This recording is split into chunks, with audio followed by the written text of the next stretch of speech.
Hi everybody, so this is part 2 of my video on the narcissistic workplace.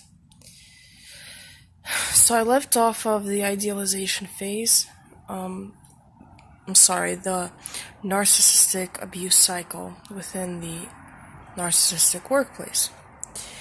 So I left off on the idealization phase. So let's say you've just been hired by a narcissistic boss, and they victimize you by they're trying to make you less of an idealist. They're trying to kind of disable your perception of yourself as a good person, as a good worker. Excuse me. Excuse me. As someone who has career potential, etc. So, the first 2 or 3 months, they will buy you lunch. They will compliment you. They will say things like, good job, good work, I'm proud of you, all of this stuff. They will give you interesting assignments. They will give you maybe assignments that a previous coworker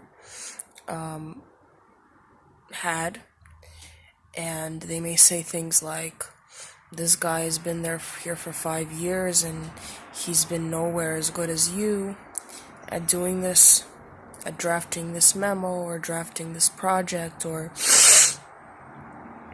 doing X, Y, or Z. So, in your mind, you found the best boss since ever. Like, in your mind, you've hit the jackpot. You tell people constantly about this company. You praise the company. You refer people to this company. You're all excited. You're like, finally, I'm free of crazy workplaces. Finally, I found a boss that appreciates me for who I am. And I'm going to work extra hard because I want to prove myself and prove that this boss made the right decision by taking a chance on me. Maybe you didn't have a lot of experience in the industry and you feel a sense of debt that this person hired you over more experienced applicants. So there's this general euphoria in the air, and you become very, very productive. And your coworkers seem nice, and meanwhile, you can't help but notice that the name of somebody is always being invoked. Usually a person that was laid off, or maybe a person that took your position, or maybe somebody that resigned before you came on board. And you notice that the boss and this other coworker, or these few coworkers, are constantly bashing this old employee months after they resigned. And they're saying, oh, well, such and such did a bad job, and such would always take long lunch breaks, and such made so many mistakes, and such did this, and such was dishonest, and such would surf the internet, or such did this and that and the other thing. And if you're experienced in these environments, you usually can identify that there's something fishy in the air, because these people are acting pretty decent towards you, with the exception of maybe one coworker who's kind of passive-aggressive and is trying to step on your toes, but generally you're satisfied. But why is it that they're invoking the name of this guy that you never met before, or this woman that you never met before, and trying to convince you that this person is like the devil's child.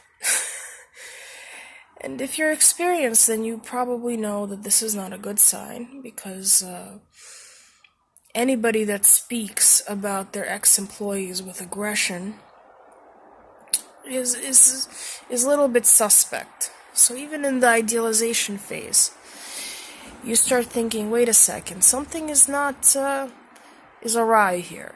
Or if you're very naive, you may believe that they hated this employee in reality, and that the employee was genuinely irresponsible and genuinely deserved to be fired, or deserved to resign, or any of the other things that could have happened to this employee. And so, you start feeling kind of icky in the air, ickiness. And then there's this one coworker you happen to notice is very aggressive.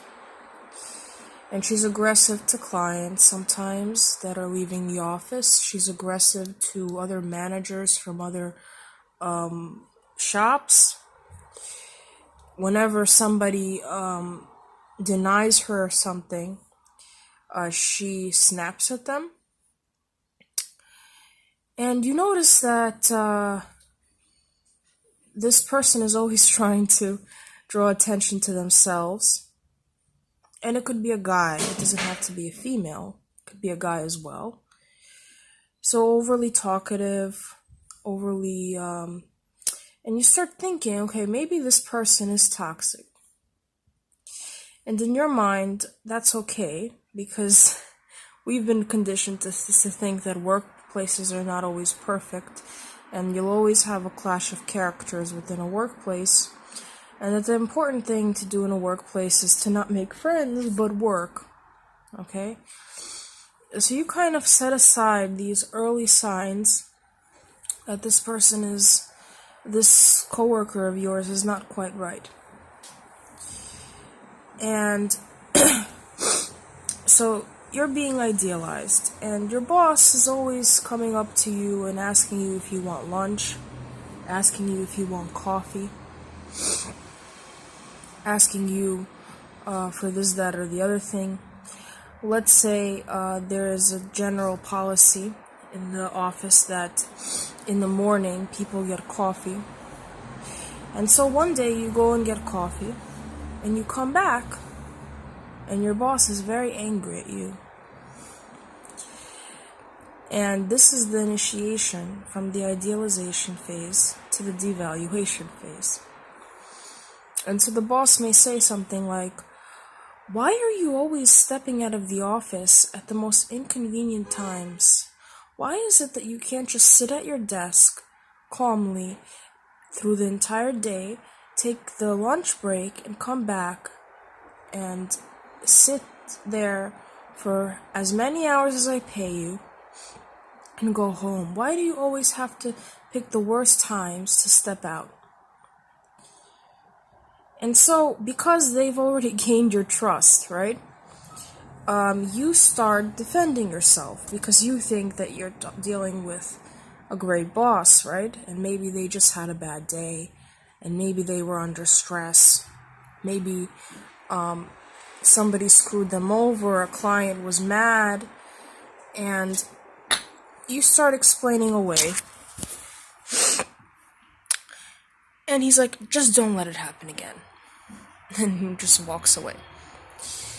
And so you resolve the cognitive dissonance by saying that, okay, this is a one-time incident, so maybe this is not nothing to be worried about. But then you start noticing that this boss is pulling away from you. And this could be very subtle. For example, he's not interacting with you as much as he did before. Maybe he promised to give you a project, and now he's not giving you this project. Or he seemingly forgot about giving you this project. Maybe he's no longer buying you lunches as he did before, or as frequently. Maybe he's buying lunch for one employee instead of the entire staff. Narcissists are very good at utilizing these kind of transactive things, like giving people dinners or lunches, in order to make them feel more valuable or less valuable. So, if you know the concept of gifting in narcissism, no gift given by a narcissist is made in pure faith, in good faith. Gifts made by narcissists are made in order to get supply later on. So if the narcissist gave you a bunch of lunches for 2 months, the only reason why they bought lunches is so that they can stop buying you lunches, if that makes sense. To make you feel like your work potential is declining, that you're not meeting some sort of expectations that they had in store for you. And so they start this program, just like in spousal relationships or in familial relationships, of intermittent reinforcement. So they will start the hot and cold treatment. One day they're going to praise you and say you did a great job, and then they're going to devalue you the next day. Praise you and then devalue you. Praise you and then devalue you. And this is the hot and cold treatment that they use. And because you're used to holding yourself accountable for everything, and you start thinking, okay, so this boss was very, very nice to me for 2 months or 3 months, and he really, really, really, really seemed to value my work, but now suddenly he's not so happy with it. And it must be me, because he hasn't changed, right? Apparently. It must be me. There's something about the way I'm approaching my work that is not quite right. So one day, he's praising me. The next day, he's saying, this is not so good.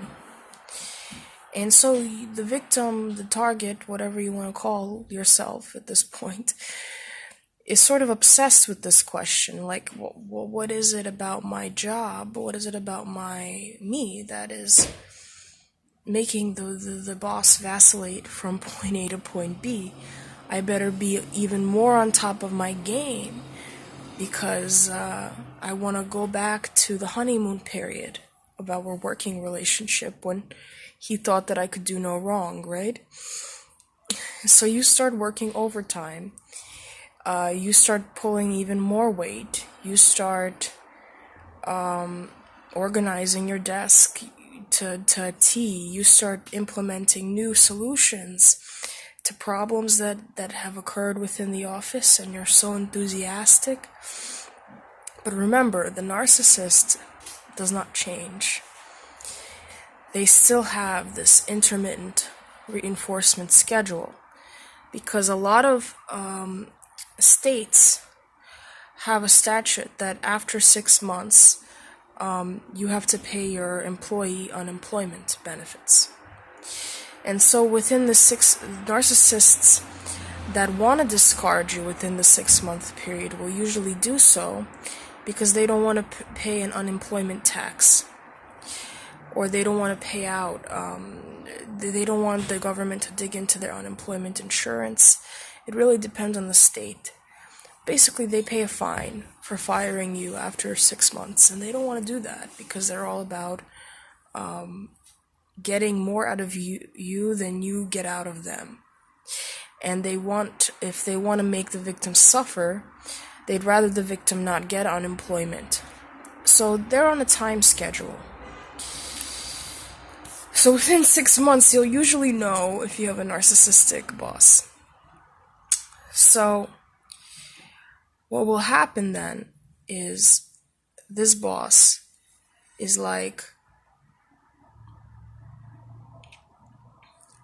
all gung-ho, one day, then not gung-ho the next day, then gung-ho the next day, and you're pulling your hair.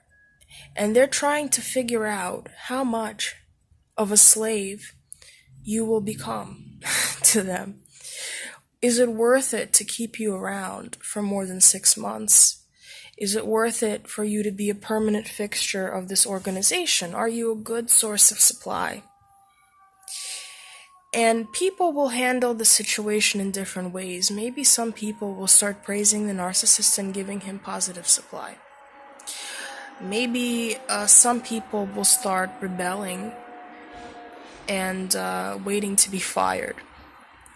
Maybe some people will sort of try to pretend that nothing is happening out of the ordinary